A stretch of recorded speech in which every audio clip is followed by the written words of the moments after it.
Okay, so dear student, today we will discuss about the basic concept of chemistry.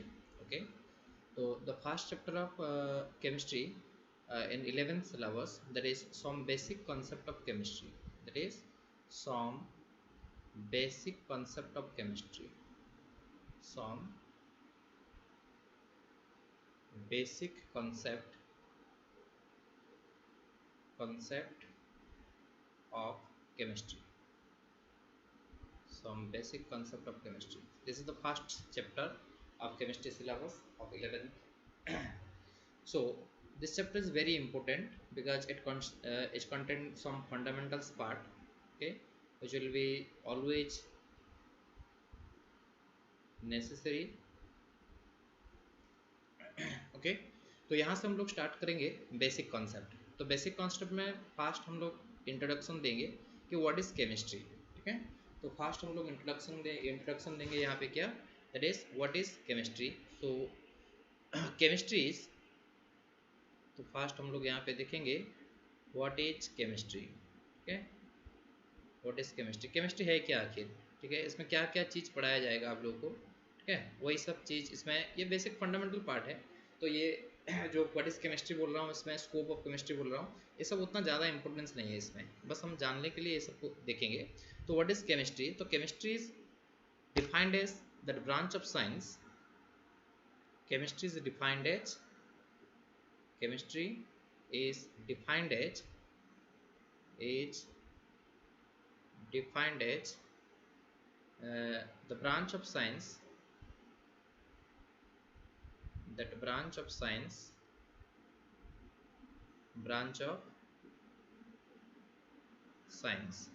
which deals with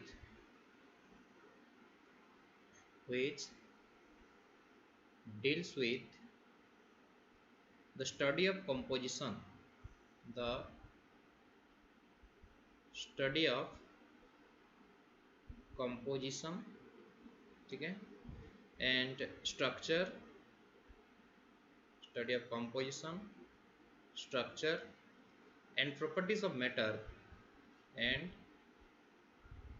properties of matter and the changes which the matter undergoes, and the changes which the matter undergoes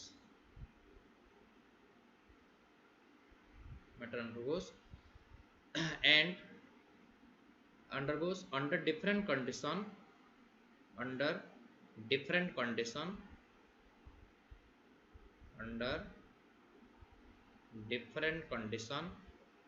and the law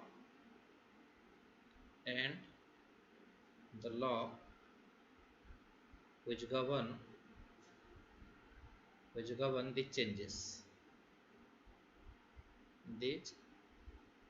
changes. तो हम लोग यहाँ पे देखेंगे कि basically ये बोल रहा है कि it is branch of science है, साइंस का ब्रांच है, which deals with the study of composition. Composition मतलब क्या होता है, लेट्स सपोज मान लो कि वाटर मॉलिक्यूल लिए, तो वाटर मॉलिक्यूल किस चीज़ से बना हुआ है, that will made up of two element, that is hydrogen and oxygen. ठीक है, तो यहाँ पे हाइड्रोजन ऑक्सीजन का कंबाइनिंग रेशियो क्या है, हाइड्रोजन का देखेंगे तो यहाँ पे हाइड्रोजन का एटॉमिक मास जो बोला जाता है दैट इज 1 AMU. तो यहाँ पे हाइड्रोजन का 1 × 2, तो हाइड्रोजन का एटॉमिक मास 1 AMU है, तो उसका 2 टाइम्स है, तो 1 × 2, तो हाइड्रोजन का 2 पार्ट्स है. ऑक्सीजन के कितने पार्ट के साथ, ये हाइड्रोजन का है 2 parts, that will combine with oxygen का एटॉमिक मास कितना 16 AMU. तो हाइड्रोजन ऑक्सीजन का जो कंबाइनिंग रेशियो है दैट इज द कंपोजिशन, किस चीज़ों से बना हुआ है एलिमेंट, जो कंपाउंड है. तो यहाँ पे hydrogen oxygen they will combine in 2:16 ratio in H2O, और we can say that will be 1:8 in combining ratio. तो इसको बोलते हैं हम लोग क्या, कंपोजिशन. तो इस कंपोजिशन के बारे में पढ़ेंगे. ऐसे बहुत सारे मॉलिक्यूल्स है, डिफरेंट सारे कंपाउंड है जिसका कुछ कंपोजिशन है, उसके कंपोजिशन के बारे में पढ़ेंगे. Different type of physical and chemical properties पढ़ेंगे मैटर के बारे में. ठीक है, मैटर क्या है आगे मैं बोल दूंगा उस पर. And the changes which the matter undergoes, और मैटर में होने वाला जो चेंजेस होता है, जो फिजिकल चेंज होता है, केमिकल चेंज होता है, ये सारे चेंजेस होते हैं। एंड इस चेंजेस को लेके कुछ लॉ भी है यहाँ पे, ठीक है, और उस सारी लॉ को भी यहाँ पे हम लोग देखेंगे। तो it is the introduction of the chemistry and what is the scope of chemistry, importance and scope of chemistry. Next part पे हम देखेंगे इसका क्या होता है, importance and scope of chemistry, कहाँ पे ये केमिस्ट्री लगता कहाँ पे है, ठीक है। तो नेक्स्ट हम लोग देखेंगे यहाँ पे that is important and scope of chemistry, ठीक है, कहाँ कहाँ पे केमिस्ट्री लागू होगा, इसमें कौन कौन से पार्ट पर उसका केमिस्ट्री का लागू करेंगे, उसको हम देखेंगे। तो इम्पोर्टेंट स्कोप ऑफ केमिस्ट्री देखेंगे।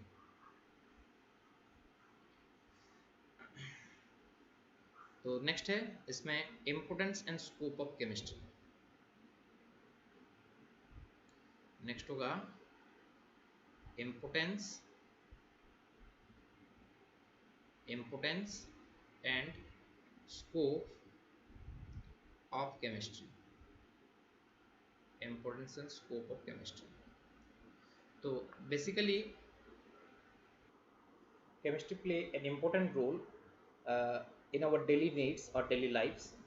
It helps to meet all our requirements in a better life such as food, good health, comforts, okay, a contribution towards better health and sanitation, okay, saving the environment, increase comfort, pleasure and luxury, supply of food, ठीक है, ये सब चीज़ों में हमें chemistry required होता है। तो हम लोग यहाँ पे बोलेंगे तो basic part that is it can provide food, that is we can say that is supply of food, supply of food. Food कैसे सप्लाई करता है, डायरेक्टली तो फूड सप्लाई नहीं करता, लेकिन ये हमें प्रोवाइड्स करवाता है। क्या क्या प्रोवाइड करता है, it provided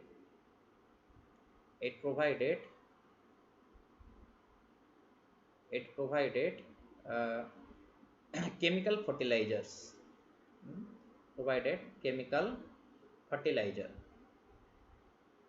provided chemical fertilizer such as urea, जैसे कि एग्जाम्पल हम लोग लिखेंगे यहाँ पे यूरिया, ठीक है, calcium super phosphate, calcium super phosphate, ठीक है, calcium super phosphate, then sodium nitrate, तो सोडियम नाइट्रेट, ये सारी चीज़ क्या है, these are the chemical fertiliser. और ये फर्टिलाइजर जो है that can be made by with the help of chemistry. अब ये फर्टिलाइजर देने से क्या होता है, प्रोडक्शन ज़्यादा होता है, फूड प्रोडक्शन ज़्यादा होता है प्लांट में, ठीक है। सिमिलरली इट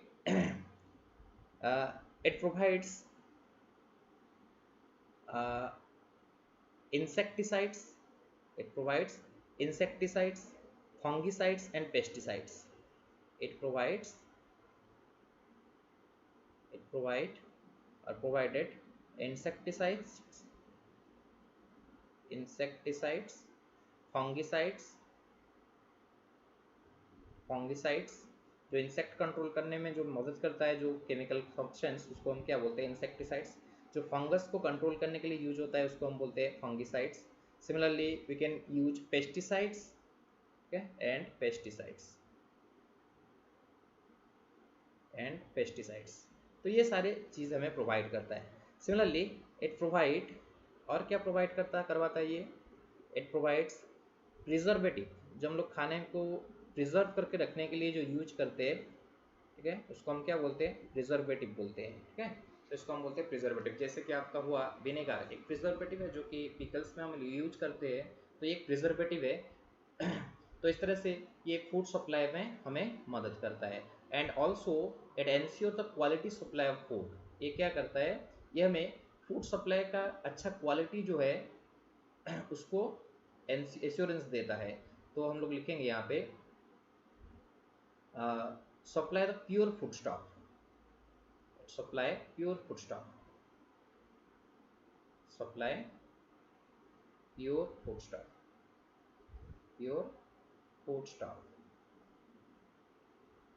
ठीक है। तो ये सारी चीज़ों में ये वाला सप्लाई फूड में आ गया, ठीक है। नेक्स्ट पार्ट देखेंगे that is contribution for better health and sanitization. So उसका नेक्स्ट पार्ट है contribution for better health and sanitation. So इसमें हम लोग देखेंगे आजकल डिफरेंट टाइप ऑफ ड्रग्स हम लोग यूज करते हैं, मेडिसिन यूज करते हैं। अब ये सारे के सारे मेडिसिन जो है these are all are chemical compound. उसमें से कुछ सिंथेसाइज्ड कंपाउंड होता है और कुछ केमिकल कंपाउंड जो कि नेचर से हमें एक्सट्रैक्ट करा हुआ होता है, ठीक है। तो उसमें से कुछ लाइफ सेविंग ड्रग अगर देखेंगे तो some life saving drug, that is life saving drugs such as AZT, that is azithromycin, AZT, that is known as azithromycin,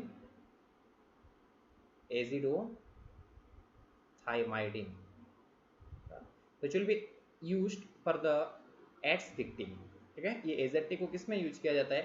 ads victim में यूज किया जाता है। तो एड्स का जो HIV का जो वायरस है, ये कोई भी सेल को कैप्चर कर लेता है पहले और उसमें उसका प्रोडक्शन इंक्रीज करता है। तो एजेक्टी क्या करता है, उस सेल वो वायरस का प्रोडक्शन ग्रोथ को, जो उसका प्रोडक्टिविटी ग्रोथ है, जो क्लोनिंग करता है वायरस, उसको ये क्या करता है, एजिडोथाइमाइडिन उसको कंट्रोल कर लेता है, ठीक है।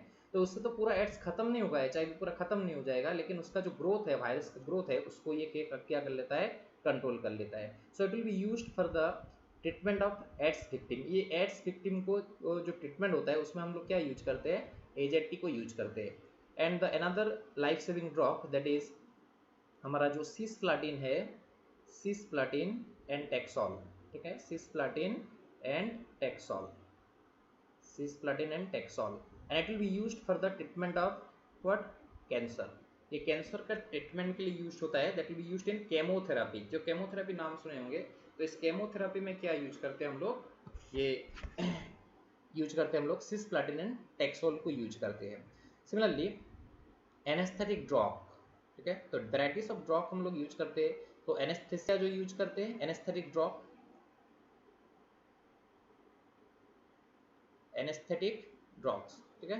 तो anaesthetic has made anaesthetic has made surgical operation more and more successful. जो एनेस्थेसिया यूज करते हैं, तो एनेस्थेटिक ड्रग जो यूज करते हैं, इसमें इसके वजह से क्या होता है, हम लोग सर्जरी इजीली कर पाते हैं। अगर सोच लो कि बिना एनेस्थेसिया का सर्जरी कर रहा है कोई, ठीक है, तो क्या दिक्कत होगा उसको, आप समझ सकते हो, ठीक है। तो बिना पेन किलर के, बिना एनेस्थेसिया के कोई अगर सर्जरी करना चाहता है तो इसके लिए कोई भी राजी नहीं होगा, ठीक है। तो ये एनेस्थेसिया जो है, एनेस्थेटिक ड्रग्स जो है, तो ये भी क्या होता है, ये भी केमिकल कंपाउंड है। सिमिलरली हम लोग डे टू डे लाइफ में different type of antibiotics use करते हैं, जैसे कि मान लो क्लोरोमाइसिटिन यूज किए, स्ट्रिप्टोमाइसिन यूज किए, ठीक है। इस तरह के various type of antibiotics use करते हैं, ठीक है। टाइफाइड के लिए हम लोग, ट्यूबरक्लोसिस के लिए हम लोग यूज करते हैं, ठीक है। तो इस तरह का वेरियस टाइप ऑफ एंटीबायोटिक्स भी हम लोग यूज करते हैं। किसी को बुखार हुआ, मेडिसिन चाहिए, ठीक है, तो इस टाइप का डिफरेंट टाइप ऑफ हम लोग मेडिसिन यूज करते हैं। And these medicine all are the chemical compound. ये सारे मेडिसिन क्या है, दीज आर केमिकल कंपाउंड है, ठीक है। नेक्स्ट पार्ट में हम उसका देखेंगे, that is increase in comfort, pleasure and luxury, ठीक है। तो हम लोग अपने लाइफ को इजी करने के लिए, हमारे काम को इजी करने के लिए हम लोग डिफरेंट टाइप ऑफ चीज़ें यूज करते हैं, जैसे कि कुकिंग यूटेंसिल यूज करते हैं, बिल्डिंग मटेरियल्स यूज करते हैं। अब ये सारे जो चीज़ें हैं, ये हमारे कंफर्टेबल और लग्जरियस लाइफ के लिए है। एंटरटेनमेंट फैक्टर में यूज होता है, ठीक है।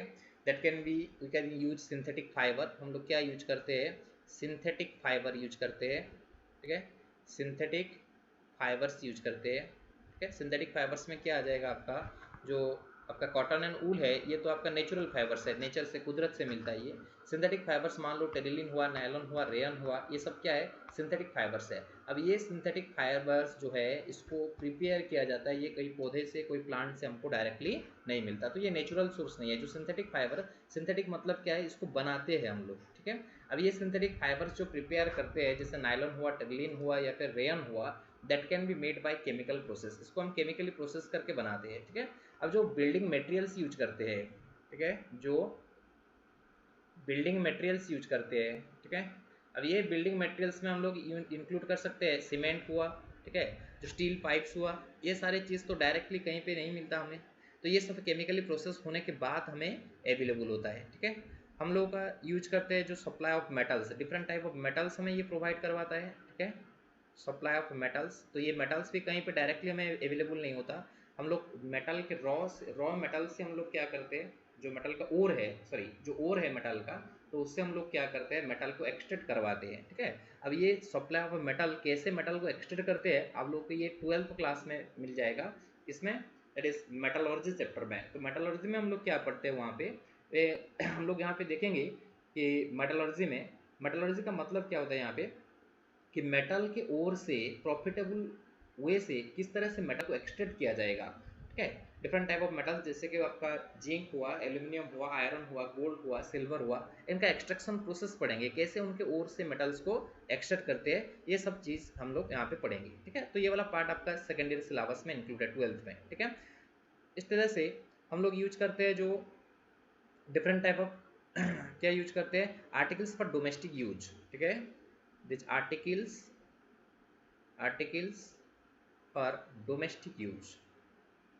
डोमेस्टिक यूज में हम लोग कुछ आर्टिकल्स लेते हैं, जैसे कि प्लास्टिक हुआ, चेयर हुआ, प्लास्टिक का चेयर हुआ, प्लास्टिक कंटेनर हुआ, ठीक है। मेटल मेटल का जो बर्तन है, ठीक है। तो इस तरह से हम लोग different type of domestic articles use करते हैं। अब ये सारे चीज़ भी क्या है, केमिकल प्रोसेस से बना हुआ होता है, ठीक है। एंड नेक्स्ट फैक्टर देखेंगे इसमें हम 4 नंबर में, that is transport and communication, ठीक है। ट्रांसपोर्ट एंड कम्युनिकेशन, इसमें वाला कैसे मदद करता है, ट्रांसपोर्ट एंड कम्युनिकेशन, ठीक है। ट्रांसपोर्ट एंड कम्युनिकेशन, तो almost all means of transport use petroleum product. तो जितने भी ट्रांसपोर्ट है, ट्रांसपोर्ट के लिए क्या चाहिए, कुछ तो फ्यूल्स चाहिए। अब ये फ्यूल्स क्या है, पेट्रोलियम प्रोडक्ट है, चाहे पेट्रोल हो, डीजल हो। तो ये सारे ट्रांसपोर्ट जो है पेट्रोल डीजल के बदौलत चलता है। तो ये ट्रांसपोर्ट का जो ट्रांसपोर्ट के लिए हमें जो पेट्रोल डीजल हम लोग यूज करते हैं, ये भी क्या है, this are also chemical compound. माना कि ये सिंथेसाइज नहीं है, लेकिन फिर भी हम लोग जो रॉ मटेरियल्स जो मिलता है, जो कि मतलब जो क्रूड ऑयल मिलता है हमें, तो ये क्रूड ऑयल्स को डायरेक्टली हम यूज नहीं करते कोई भी ट्रांसपोर्टेशन के लिए। अगर आप बाइक में चला रहे हो तो बाइक में डायरेक्टली क्रूड ऑयल पका दो, बाइक वहाँ पे काम नहीं करेगा, ठीक है। तो ये क्रूड ऑयल में बहुत सारा इम्प्यूरिटी होता है। अब इस इम्प्यूरिटी को अलग करते हैं और उसमें से हम लोग पेट्रोल डीजल इसको कार्बन चेन के हिसाब से अलग अलग करते हैं, जिसमें कि हम लोग पेट्रोल डीजल केरोसिन ये सारे प्रोडक्ट हमें अवेलेबल होता है। तो ये पेट्रोल डीजल जो मिलता है हमें, ठीक है, या फिर हम एलपीजी गैस यूज करते हैं, ये सारे के सारे चीज़ क्या है, this are also chemically processed compound, ठीक है। Similarly we can use this one for nuclear and atomic energy. तो न्यूक्लियर एनर्जी है, एटॉमिक एनर्जी है, इसमें भी केमिस्ट्री यूज होता है, ठीक है। तो nuclear and atomic energy, nuclear and atomic energy, ठीक है। Nuclear and atomic energy, nuclear and atomic energy, nuclear and और बोलेंगे न्यूक्लियर और एटॉमिक एनर्जी, ठीक है। न्यूक्लियर और एटॉमिक एनर्जी, न्यूक्लियर और एटॉमिक एनर्जी, ठीक है, इसमें भी यूज होता है। नेक्स्ट हम लोग देखेंगे किसमें यूज होता है,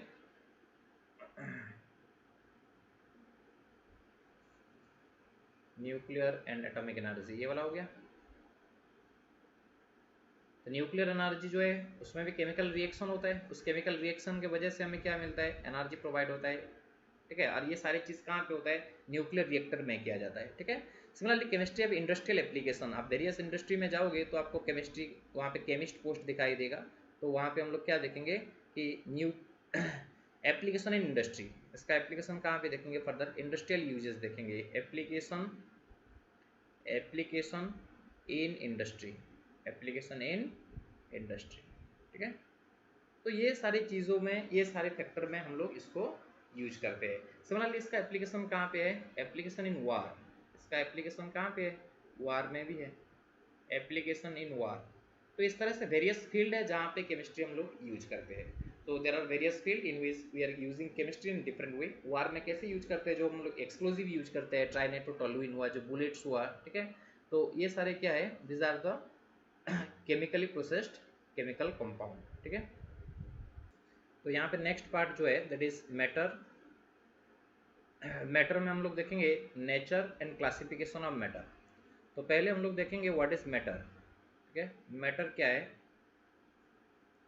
so matter is defined as, matter is defined as anything,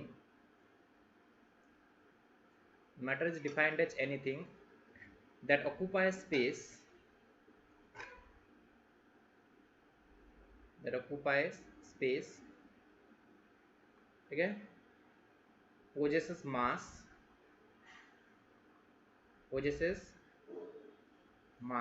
उसका कुछ वजन होगा, ठीक है, कुछ स्पेस ऑक्यूपाई करेगा, ठीक है, and the presence of which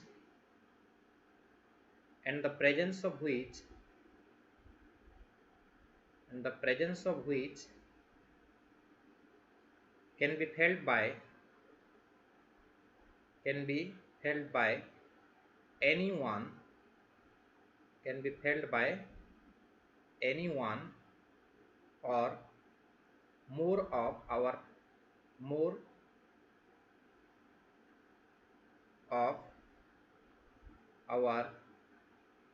five senses.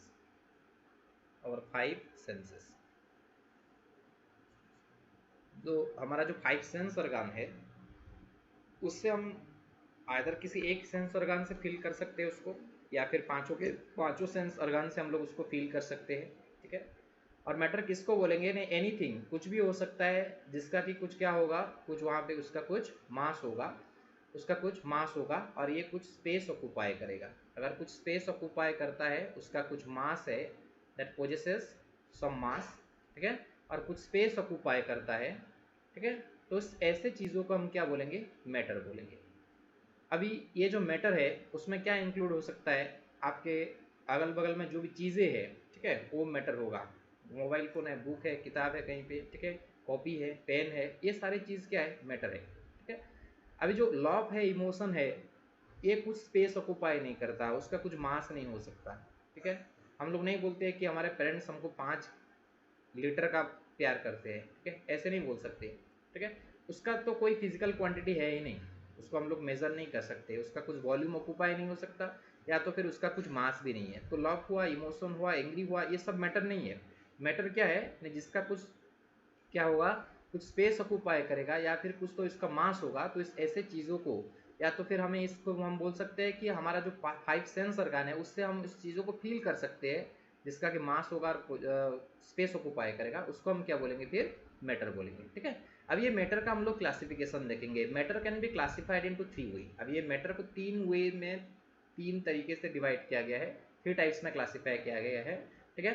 So one is the matter can be classified into, sorry, matter can be classified into 2 वे। एक तो है हमारा फिजिकल क्लासिफिकेशन, एक जो हमारा है दैट इज फिजिकल क्लासिफिकेशन, ठीक है, physical classification. And the second way of classifying matter is the chemical classification, ठीक है। Second way is the chemical classification, ठीक है। तो हम लोग फास्ट देखेंगे क्या, फिजिकल क्लासिफिकेशन देखेंगे, और उसमें फिर आ जाएंगे नेक्स्ट केमिकल क्लासिफिकेशन पे। So on the basis of physical classification, तो फिजिकल क्लासिफिकेशन में क्या है, इन फिजिकल क्लासिफिकेशन हम लोग यहाँ पे बोलेंगे कि फिजिकल क्लासिफिकेशन में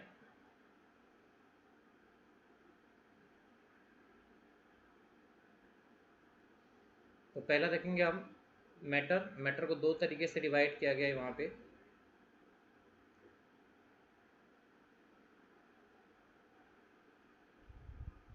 मैटर के 2 तरीके का डिवाइड हुआ है, 2 तरीके से क्लासिफाई किया है। एक तो है हमारा जो फिजिकल क्लासिफिकेशन, ठीक है। अब ये फिजिकल क्लासिफिकेशन में हम लोग बोलेंगे under ordinary temperature and pressure condition matter can be divided into 3 types. क्या क्या है, ऑर्डिनरी टेम्परेचर प्रेशर कंडीशन में मैटर को 3 टाइप में डिवाइड किया है। एक तो है सॉलिड, दूसरा है क्या, लिक्विड, एंड तीसरा है जो गैसेस। पहले इसको हम देखेंगे, समझेंगे उसको, ठीक है। सॉलिड, लिक्विड एंड गैसेस, ये क्या किसमें है, फिजिकल क्लासिफिकेशन है। और उसके बाद हम लोग देखेंगे क्या, केमिकल क्लासिफिकेशन, ठीक है। तो पहले फिजिकल क्लासिफिकेशन देखते हैं। तो ये फिजिकल क्लासिफिकेशन जो है, the physical classification is based on ordinary temperature and pressure condition. इसको क्या है, फिजिकल स्टेट के ऊपर बेस है, जिसमें कि हम ordinary temperature and pressure condition में क्या देखेंगे, मैटर को 3 टाइप में डिवाइड किया गया है। एक तो है सॉलिड, दूसरा है क्या, liquid, and third one is the gases, ठीक है। अब सॉलिड किसको बोलेंगे, सॉलिड में क्या है, देखो कोई भी मैटर सॉलिड में रहेगा या फिर लिक्विड में रहेगा या तो फिर गैसेस में रहेगा, ये डिपेंड करता है मॉलिक्यूल्स के अंदर उसमें जो कॉन्स्टिट्यूएंट पार्टिकल्स होंगे, जो चीज़ों से बना हुआ है उसको हम क्या बोलेंगे, कॉन्स्टिट्यूएंट पार्टिकल्स बोलेंगे।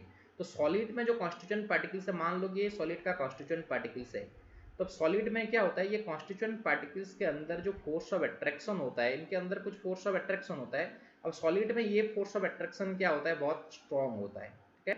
तो सॉलिड में ये फोर्स ऑफ अट्रैक्शन क्या होता है, बहुत स्ट्रॉन्ग होता है, जिसमें कि मॉलिक्यूल्स अगर फोर्स ऑफ अट्रैक्शन स्ट्रॉन्ग है तो उसका constituting particles they will be closely packed, इसमें ये क्या होंगे, एक दूसरे से चिपक के रहेंगे।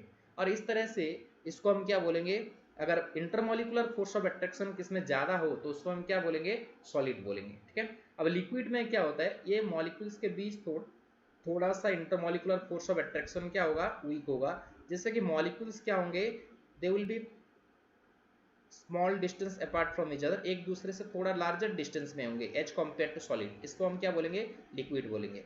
अब गैस में अगर बोलते हैं तो गैस में ये कॉन्स्टिट्यूटिंग पार्टिकल्स जो है, इनके बीच फोर्स ऑफ अट्रैक्शन क्या होता है, बहुत ही कम होता है, मतलब एक पार्टिकल्स दूसरे पार्टिकल्स के ऊपर हम लोग हम कंसिडर कर सकते हैं, so there will be negligible force of attraction, ठीक है। तो हम लोग कंसिडर कर सकते हैं कि गैसेस में क्या होता है, पार्टिकल्स के बीच फोर्स ऑफ अट्रैक्शन ना के बराबर होता है। तो इससे हम क्या बोलेंगे कि गैसेस में मॉलिक्यूल्स के अंदर अगर फोर्स ऑफ अट्रैक्शन नहीं है तो उसमें डिस्टेंस क्या होगा, बहुत ज़्यादा होगा, ठीक है। तो इसके बेसिस पे हम सॉलिड, लिक्विड और गैसेस में इंटरमॉलिकुलर फोर्स ऑफ अट्रैक्शन कैसे रहेगा उसको देख लिए। अब सॉलिड का अगर डेफिनेशन देखेंगे यहाँ पे, तो सॉलिड किसको बोलेंगे, सॉलिड में अगर देखो तो जिसका डेफिनाइट शेप होगा एंड डेफिनाइट वॉल्यूम होगा उसको हम क्या बोलते हैं, सॉलिड बोलते हैं। अब इसमें डेफिनाइट शेप एंड वॉल्यूम कैसे होगा, इसको हम देखेंगे यहाँ पे। डेफिनाइट शेप एंड वॉल्यूम कैसे होगा इसमें, तो देखो मॉलिक्यूल्स जो क्लोजली पैक्ड है, तो क्लोजली पैक्ड है मतलब मॉलिक्यूल्स यहाँ पे मोशन नहीं कर सकते। अब ये एक मॉलिक्यूल्स का अगर यहाँ पे देखते हैं तो ये मॉलिक्यूल्स का ये मॉलिक्यूल्स के ऊपर फोर्स ऑफ अट्रैक्शन होगा, किसका, उसका नाइबरिंग मॉलिक्यूल्स का फोर्स ऑफ अट्रैक्शन इसके ऊपर होगा, तो ये मॉलिक्यूल मूवमेंट नहीं कर सकता। यहाँ पे इस मॉलिक्यूल का अगर देखेंगे तो उसका नाइबरिंग मॉलिक्यूल जो है उसका फोर्स ऑफ अट्रैक्शन इसके ऊपर होगा। ऐसे हर एक मॉलिक्यूल के ऊपर उसके नाइबरिंग मॉलिक्यूल्स का फोर्स ऑफ अट्रैक्शन बहुत ही स्ट्रॉन्ग होता है यहाँ पे, तो इसके वजह से मॉलिक्यूल का यहाँ पे मोशन नहीं हो पाता सॉलिड में, ठीक है। लेकिन लिक्विड में अगर देखेंगे तो मॉलिक्यूल्स यहाँ पे मोशन कर सकते हैं, ठीक है। यहाँ पे सॉलिड में मॉलिक्यूल का मोशन क्या बोल सकते हैं, only the molecules can move only can the solid molecules the molecule present in solid can show only vibratory motion। यहाँ पे एक फिक्स्ड पोजीशन में मॉलिक्यूल्स क्या होगा, खाली वाइब्रेट करते रहेंगे, ठीक है, एक के दूसरे के जगह पोजीशन चेंज नहीं कर सकते। लेकिन लिक्विड मॉलिक्यूल्स क्या होता है, लिक्विड मॉलिक्यूल में ये पार्टिकल अगर यहाँ पे अभी है तो उसका कुछ काइनेटिक एनर्जी होगा, ये अभी यहाँ पे होगा, ये पार्टिकल यहाँ पे जो है कुछ वक्त कुछ टाइम के बाद यहाँ पे हो सकता है, यहाँ पे हो सकता है, तो ये पार्टिकल्स क्या होता है, this particles can be move, क्योंकि इनके बीच फोर्स ऑफ अट्रैक्शन थोड़ा सा लो है। अब गैसेस में तो पार्टिकल्स जो है इसका मोशन क्या था, क्या होगा, रैंडम मोशन होगा, ये कहीं भी भाग सकते हैं यहाँ पे, ठीक है। इनका मोशन क्या होगा, they can move in a random motion, इनका मोशन क्या होगा, रैंडम मोशन होगा। रैंडम मतलब इधर उधर कहीं भी कोई भी डायरेक्शन पे ये भाग सकते हैं, ठीक है। अब इसका अगर डेफिनेशन देखेंगे तो सॉलिड का डेफिनेशन क्या बोलता है, सॉलिड में हम लोग बोलेंगे तो सॉलिड में हम लोग बोलेंगे a substance is said to be solid if it has definite shape and volume। Solid किसको बोलेंगे, सॉलिड का डेफिनेशन अगर बोलेंगे तो a substance is said to be solid, ठीक है, a substance is said to be solid, said to be solid if it possesses if it possesses a definite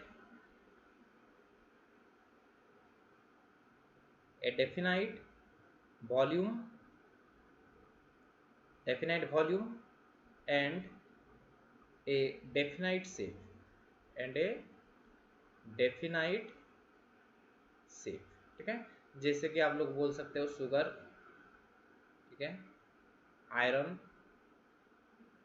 ठीक है, सिल्वर, गोल्ड, ठीक है, ये सारी चीज़ क्या है, सॉल्ट, ठीक है, ये सारी चीज़ क्या है, सॉलिड है। इनका जो शेप होता है वो डेफिनाइट होता है, शेप चेंज नहीं होगा, ठीक है।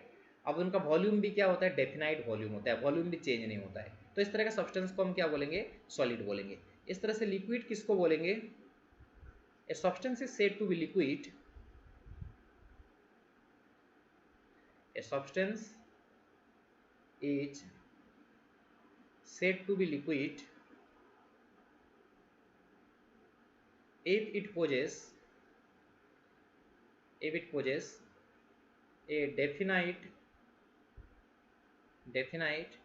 volume but not definite shape, but not definite shape. ठीक है, लिक्विड का क्या होता है, वॉल्यूम डेफिनाइट होता है लेकिन शेप उसका डेफिनाइट नहीं होता है। ठीक है, मान लो कि आप 1 लीटर कोई लिक्विड लिए हो, 1 लीटर का पानी लिए हो, उसको आप एक बीकर में रखते हो तो शेप क्या हो जाएगा, जो बीकर का शेप है ऐसा हो जाएगा। अब यही 1 लीटर पानी को आप एक बोतल में रखते हो तो उसका शेप क्या हो जाएगा, जो बोतल का शेप है उसी का शेप ले जाएगा। लेकिन वॉल्यूम तो यहाँ पे भी 1 लीटर है और यहाँ पे वॉल्यूम क्या होता है, 1 लीटर होता है। तो लिक्विड किसको बोलेंगे, मैं जो सब्सटेंस का जो वॉल्यूम होगा वो डेफिनाइट वॉल्यूम होगा लेकिन उसका जो शेप है वो नॉट डेफिनाइट होगा और इनडेफिनाइट शेप होगा, उसको हम क्या बोलेंगे, उसको हम बोलेंगे लिक्विड। इस तरह से गैसेस किसको बोलेंगे, gases substance is said to be gases जिसका कि क्या होगा, ना तो डेफिनाइट वॉल्यूम होगा ना तो फिर उसका डेफिनाइट शेप होगा। गैसेस के लिए ना डेफिनाइट कोई वॉल्यूम होता है ना तो कोई डेफिनाइट शेप होता है, उसको हम क्या बोलते हैं, गैसेस बोलते हैं। तो हम लोग गैसेस में लिखेंगे a substance is said to be gases, a substance is said to be gases if it does not have or if it neither possess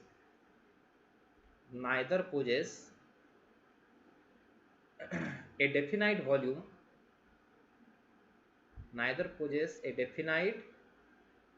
volume, nor a definite shape,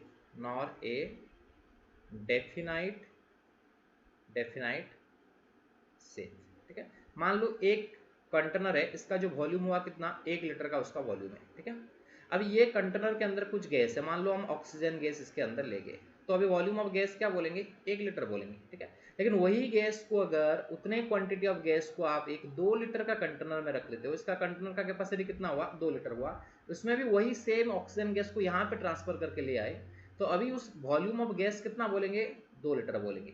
तो gas का properties क्या है, नहीं ये जो container है उसके volume ये हमेशा ऑक्यूपाई करता है, लेकिन आप लिक्विड में ऐसे नहीं बोल सकते।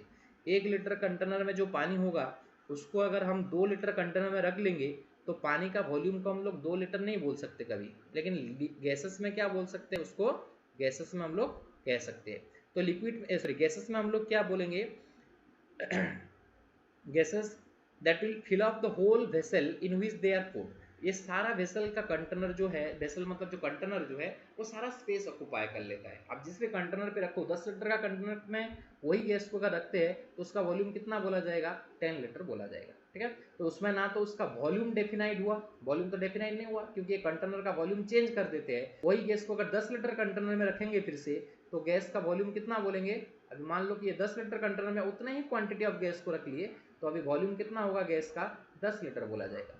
ठीक है, तो इसका वॉल्यूम डेफिनाइट नहीं है, लेकिन ये चीज़ हम लोग सॉलिड में या फिर लिक्विड में नहीं कह सकते। तो सॉलिड में भी वॉल्यूम डेफिनाइट होता है, लिक्विड में भी वॉल्यूम क्या होता है, डेफिनाइट वॉल्यूम होता है वहाँ पे। ठीक है, तो इस तरह से जो गैसेस है, ठीक है, तो गैसेस में हम लोग क्या बोलेंगे, डेफिनाइट वॉल्यूम उसका नहीं होता है, neither possess definite volume nor a definite shape, shape भी डेफिनाइट नहीं होता। अब जो कंटेनर का शेप है इसके लिए भी क्या होगा, उसका शेप ये ले जाएगा। जो कंटेनर अगर बोतल में रखते हो तो बोतल का शेप में रह जाएगा।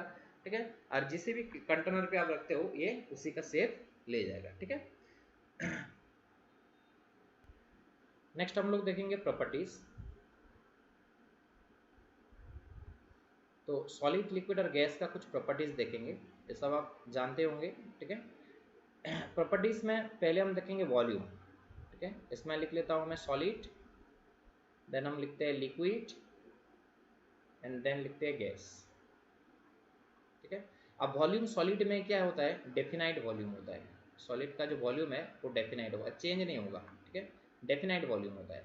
लिक्विड में वॉल्यूम क्या होता है, डेफिनाइट होता है। ठीक है, मतलब 1 लीटर का पानी जो 1 लीटर के कंटेनर में, अगर 1 लीटर का पानी है तो उसको 2 लीटर कंटेनर में रखने से हम 2 लीटर नहीं बोल सकते, लेकिन गैस में ये बोल सकते हैं। 1 लीटर कंटेनर के अंदर जो गैस है उसको अगर 2 लीटर कंटेनर में हम लोग ट्रांसफ़र कर लेते हैं तो गैस का वॉल्यूम क्या बोला जाएगा, 2 लीटर बोला जा सकता है। ठीक है, तो गैस के लिए वॉल्यूम क्या होता है, इनडेफिनाइट होगा, गैस के लिए वॉल्यूम इनडेफिनाइट होगा, ठीक है। नेक्स्ट देखते हैं शेप, नेक्स्ट प्रॉपर्टीज देखते हैं शेप। और शेप में क्या बोलते हैं, सॉलिड का डेफिनाइट शेप भी होता है, इसके ऊपर डेफिनेशन लिखे, ये दोनों प्रॉपर्टीज लेके डेफिनेशन लिखे थे अभी। तो डेफिनाइट शेप होगा, लिक्विड में भी शेप क्या होगा, डेफिनाइट नहीं होगा, इसमें क्या होगा, शेप इनडेफिनाइट है, क्योंकि यहाँ पे मॉलिक्यूल मूवमेंट कर सकते हैं, तो ये लोग इनडेफिनाइट शेप दिखाएंगे, इनडेफिनाइट, ठीक है। अब गैस में भी ये क्या होता है, इनडेफिनाइट होगा, ठीक है, उस गैस का शेप भी इनडेफिनाइट होगा। नेक्स्ट देखें इंटरमॉलिकुलर फोर्स ऑफ अट्रैक्शन, बोला था कि इनके बीच कुछ फोर्स ऑफ अट्रैक्शन होंगे, इसको हम क्या बोलेंगे, इंटरमॉलिकुलर फोर्स बोलेंगे, ठीक है। तो इसके जो कॉन्स्टिट्यूएंट पार्टिकल्स के अंदर जो इंटरमॉलिकुलर फोर्स होता है सॉलिड में, वो क्या होता है, वेरी हाई होता है, इसलिए जो फोर्स ऑफ अट्रैक्शन हाई होता है, बहुत ही ज़्यादा होता है, इसलिए सॉलिड का जो पार्टिकल्स है वो क्या होता है, एक दूसरे से चिपक के रहते हैं, ठीक है, that will be very high. अब लिक्विड में क्या होता है, गैसेस में क्या होता है, दैट विल बी नेग्लिजिबल और वेरी लो, ठीक है। ये डिपेंड करता है हम किस कंडीशन पे नेग्लिजिबल लेंगे और कहाँ पे हम वेरी लो कंसिडर कर सकते हैं, और कुछ केसेस में हम लोग नेग्लिजिबल भी ले जाते हैं, तो मैं दोनों लिख दिया हूँ वहाँ पे, नेग्लिजिबल और वेरी लो। और लिक्विड में क्या होगा, ना तो सॉलिड जितना intermolecular force of attraction high होगा, ना तो लिक्विड गैसेस जितना लो होगा, तो उसमें हम बोलेंगे मॉडरेट, उसका बीच का रहेगा, ठीक है, that will B moderate force of attraction, ठीक है। नेक्स्ट हम देखेंगे इसमें arrangement of molecules, arrangement of molecule, arrangement of molecules, ठीक है। अभी सॉलिड में जो मॉलिक्यूल है वो किस तरह से होता है, particles force of attraction strong होने की वजह से यहाँ पे पार्टिकल्स क्या होता है, क्लोजली पैक्ड होता है, और यहाँ पे बोला था कि फोर्स ऑफ अट्रैक्शन एक मॉलिक्यूल के ऊपर उसका नाइबरिंग मॉलिक्यूल का होगा, तो यहाँ पे जो ऑर्डर ऑफ अरेंजमेंट है वो क्या होगा, वेरी हाई। सॉलिड में जो कॉन्स्टिट्यूटिंग पार्टिकल्स है these are highly orderly manner, that is orderly arrangement, ठीक है। हम लोग यहाँ पे क्या कह सकते हैं, that will B orderly arrangement, ठीक है, that will be orderly arrangement, orderly arranged, orderly arranged। लेकिन लिक्विड में क्या होता है, they are free to move within the volume, liquid में मॉलिक्यूल का मोशन होता है, ठीक है, free to move within the volume, within the volume. तो एक लीटर का कंटेनर, यहाँ पे कुछ पानी रखा है, तो ये वाटर मॉलिक्यूल लिक्विड स्टेट में इसके अंदर ही मूव करेंगे, इसके बाहर नहीं जाएंगे, अगर लिक्विड स्टेट पे बाहर चले गए तो गैसेस फॉर्म में आ जाएंगे, तो लिक्विड में इसके जो वॉल्यूम है, इसका जो दायरा है, उतने वॉल्यूम के अंदर पार्टिकल्स मूवमेंट करेंगे यहाँ पे, ठीक है। और लिक्विड में क्या होता है, गैसेस में क्या होता है, they are free to move everywhere, यहाँ पे ये क्या कर सकते हैं, कोई भी जगह जा सकते हैं, तो यहाँ पे हम लिखेंगे they are free to move everywhere, free to move everywhere, free to move everywhere, ये कहीं पे भी जा सकते हैं, ठीक है। तो ये हुआ किसमें, ये गया कुछ प्रॉपर्टीज इसमें, अरेंज ऑफ मॉलिक्यूल्स में इतने प्रॉपर्टीज। नेक्स्ट कुछ प्रॉपर्टीज यहाँ पे देखेंगे आगे, ठीक है। नेक्स्ट होगा इंटरमॉलिकुलर फोर्स ऑफ अट्रैक्शन। अब इसको देख लिए, इंटरमॉलिकुलर फोर्स ऑफ अट्रैक्शन देख लिए, ठीक है। नेक्स्ट देखेंगे तो फिर यहाँ पे देखेंगे इंटरमॉलिकुलर स्पेस, ठीक है, प्रॉपर्टीज में लिखेंगे इंटरमॉलिकुलर स्पेस, इंटरमॉलिकुलर स्पेस, ठीक है। अब सॉलिड में इंटरमॉलिकुलर स्पेस क्या होगा, that will be very small, क्योंकि पार्टिकल्स क्या होता है, क्लोजली अरेंज्ड होता है, एक दूसरे से चिपक के रहेंगे, तो उनके बीच जो स्पेस होगा, यहाँ पे स्पेस है कुछ देख रहे हो, ठीक है, उनके जो बीच जो स्पेस होगा वो वेरी स्मॉल स्पेस होगा। लेकिन लिक्विड में क्या है, पार्टिकल्स थोड़ा एक दूसरे से इंटरमॉलिकुलर फोर्स अट्रैक्शन कम होने की वजह से यहाँ पे मॉलिक्यूल्स एक दूसरे से थोड़ा डिस्टेंस है, तो इंटरमॉलिकुलर स्पेसिंग लिक्विड में थोड़ा क्या होगा, ज़्यादा होगा, slightly greater as compare to solid. और गैसेस में जो कॉन्स्टिट्यूटिंग पार्टिकल्स है वो एक दूसरे से बहुत दूर होते हैं, क्योंकि फोर्स ऑफ अट्रैक्शन गैसेस में क्या होता है, नेग्लिजिबल होता है। तो यहाँ पे अगर देखेंगे इंटरमॉलिकुलर स्पेस, तो जहाँ पे देखो इंटरमॉलिकुलर फोर्स ज़्यादा होगा, वहाँ पे इंटरमॉलिकुलर स्पेस क्या होगा, कम होगा, ठीक है। जहाँ पे नोटेड द इंटरमॉलिकुलर फोर्स जहाँ पे ज़्यादा है, वहाँ पे इंटरमॉलिकुलर स्पेस क्या हो जाएगा, कम हो जाएगा। तो सॉलिड में देखो इंटरमॉलिकुलर फोर्स क्या लिखे थे, ज़्यादा था, तो सॉलिड में इंटरमॉलिकुलर फोर्स अगर ज़्यादा था तो इंटरमॉलिकुलर स्पेस क्या होगा, यहाँ पे वेरी स्मॉल, ठीक है, वेरी स्मॉल। अब गैसेस में इंटरमॉलिकुलर फोर्स क्या था, बहुत ही कम था, तो इसमें इंटरमॉलिकुलर स्पेस क्या होगा, बहुत ज़्यादा, ठीक है, इसमें इंटरमॉलिकुलर फोर्स क्या, इंटरमॉलिकुलर स्पेस क्या होगा, बहुत ज़्यादा। और इसके दोनों के बीचों बीच होगा, इसमें लिक्विड में, दैट विल बी मॉडरेट बोल सकते हैं, या तो फिर हम बोल सकते हैं that will be slightly greater than solid. इससे सॉलिड से क्या होगा, और we can say that slightly greater than solid, greater than solid. Spacing क्या होगा, सॉलिड में जितना भी स्पेस है उससे थोड़ा ज्यादा जगह होगा किसमें, लिक्विड में, ठीक है। इस तरह से कंप्रेसिबिलिटी देखेंगे, नेक्स्ट फैक्टर जो है दैट इज कंप्रेसिबिलिटी। कंप्रेसिबिलिटी, तो अगर दबाव डालते हैं, प्रेशर देते हैं, तो इसमें देखो मॉलिक्यूल्स ऑलरेडी क्लोज पैक्ड है, इसके ऊपर जितना भी दबाव डालेंगे, जितना भी प्रेशर देंगे, ये मॉलिक्यूल्स और क्लोज पैक में नहीं हो सकते, और उससे ज़्यादा पैकिंग क्लोज पैकिंग में नहीं हो सकते, ऑलरेडी इतना क्लोज पैक्ड है। तो उसमें हम क्या बोलेंगे कि कंप्रेसिबिलिटी में क्या बोलेंगे कि सॉलिड आर नॉट कंप्रेसिबल। इसमें क्या बोलेंगे, दिज आर नॉन कंप्रेसिबल, और you can say that not compressible. Solid को फर्दर हम कंप्रेस नहीं कर सकते, नॉन कंप्रेसिबल, ठीक है। अब लिक्विड क्या है, स्लाइटली कंप्रेस्ड हो सकता है, लेकिन उसके लिए प्रेशर बहुत ज़्यादा इंक्रीज करो तो थोड़ा बहुत उसका वॉल्यूम डिक्रीज होगा, that will be slightly compressible, ठीक है। कंप्रेस मतलब जिसमें कंप्रेसिबिलिटी होगा, अगर प्रेशर डालोगे तो उसका वॉल्यूम क्या हो जाएगा, डिक्रीज हो जाएगा। अब किसमें कंप्रेसिबिलिटी होता है, देखो जिसमें इंटरमोलिकुलर स्पेसिंग ज़्यादा होगा उसमें कंप्रेसिबिलिटी ज़्यादा होगा। अब सॉलिड में तो इंटरमोलिकुलर स्पेसिंग है ही नहीं, बहुत ही कम है, तो उसका कंप्रेसिबिलिटी नहीं होता। अब लिक्विड में इंटरमोलिकुलर स्पेसिंग थोड़ा बहुत है, तो इसलिए स्लाइटली कंप्रेसिबल है, लेकिन उसके लिए बहुत ज़्यादा प्रेशर अप्लाई करना पड़ता है। लेकिन गैस में थोड़ा प्रेशर अप्लाई कर दो, दे कैन ईजिली कंप्रेस्ड, और कंप्रेसिबिलिटी इसमें क्या होगा, इसमें वेरी हाई कंप्रेसिबिलिटी होगा, किसमें, गैसेस में, ठीक है। ठीक है, गैसेस में कंप्रेसिबिलिटी क्या होगा, वेरी हाई होगा, ठीक है। नेक्स्ट देखेंगे फ्लूइडिटी। फ्लूइडिटी में क्या देखेंगे, सॉलिड जो है वो फ्लो नहीं करता। फ्लूइडिटी मतलब टेंडेंसी टू फ्लो, फ्लूइडिटी मतलब क्या है, टेंडेंसी टू फ्लो। तो सॉलिड में फ्लूइडिटी नहीं होता, सॉलिड फ्लो नहीं करता है, ठीक है, सॉलिड फ्लो नहीं करता। जैसे लिक्विड फ्लो करता है, गैस फ्लो करता है, एयर फ्लो करता है, ऐसे सॉलिड फ्लो नहीं करता। तो अगर यहाँ पे देखेंगे फ्लूइडिटी, ठीक है, तो फ्लूइडिटी अगर देखेंगे यहाँ पे, फ्लूइडिटी, तो फ्लूइडिटी क्या बोलेंगे, फ्लूइडिटी क्या बोलेंगे, सॉलिड में सॉलिड कांट फ्लो, इसमें फ्लो नहीं हो सकता, ठीक है। Liquid can flow, liquid it can flow, ये एक जगह से दूसरे जगह उसका फ्लूइडिटी है, ये फ्लो कर सकता है। और गैस का भी फ्लूइडिटी है, it can also flow, it can flow. तो ये कुछ बेसिक प्रॉपर्टीज है सॉलिड, लिक्विड एंड गैसेस का। और यहाँ से फिजिकल क्लासिफिकेशन इसका जो है वो खत्म हो जाता है, फिजिकल क्लासिफिकेशन यहाँ से क्या होता है, खत्म हो जाता है, ठीक है। तो उसका जो नेक्स्ट पार्ट होगा इसमें हम देखेंगे क्या, केमिकल क्लासिफिकेशन के बारे में। अब केमिकल क्लासिफिकेशन किस तरह से किया जाता है, ये जैसे कि फिजिकल स्टेट्स ऑफ मैटर के ऊपर जो फिजिकल क्लासिफिकेशन किया गया है, on the basis of 3 states of matter, that is on the basis of ordinary temperature and pressure condition, जो 3 states of matter में यहाँ पे क्लासीफाई किए। हम लोग नेक्स्ट देखेंगे केमिकल क्लासिफिकेशन में on the basis of chemical composition matter को किस तरह से क्लासिफिकेशन करते हैं, ओके।